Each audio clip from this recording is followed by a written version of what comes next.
was the latest round of talks as leaders look to bridge a gap between FPS's initial budget request of around $198 million and a target of about $190 million based on financial projections coming into the city's school district. This week, Governor Maura Healey unveiled her statewide budget recommendation for the upcoming fiscal year. It featured just over $93 million in aid through the Chapter 70 school funding program for FPS, a relatively minor increase from the $92.5 million Framingham got through Chapter 70 in FY26. Much of that figure has to do with the fact that the local school district has seen a total enrollment drop of almost 700 students in the last 16 months.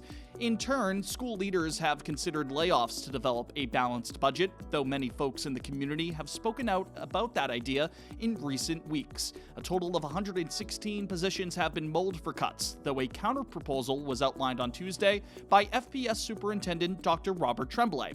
Simply put, by now projecting that over $1 million would be provided to Framingham schools by the federal government, an idea that had not been considered certain previously, local officials hope to preserve dozens of positions in programming like language and performing arts. Nearly 100 other salaries could still be on the chopping block, however. Executive Director of Finance and Operations for the school district, Lincoln Lynch, did note this strategy could put a balanced budget in jeopardy. Now, if we do not get that federal funding for FY27, that leaves us $1.2 million short, and that's the risk. During Tuesday's meeting, District 4 City Council member Michael Cannon lamented that FPS officials have not found staffing efficiencies at a larger scale to save money, pointing to the size of the school district's current administration and adding that he might be having a quote-unquote crisis of confidence in Dr. Tremblay. The superintendent replied that it's the district's responsibility to develop a balanced budget through an analysis of course enrollment and district-wide positions, including those within the central office.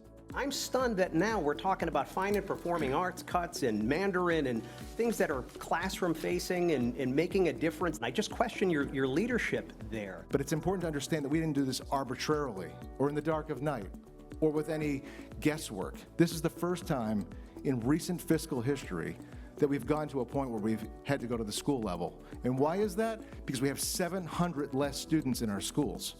Mayor Charlie Sositsky said on Tuesday that he may invoke a part of the Home Rule Charter that can delay budget proceedings in order to collect more information and take more time to develop a final plan.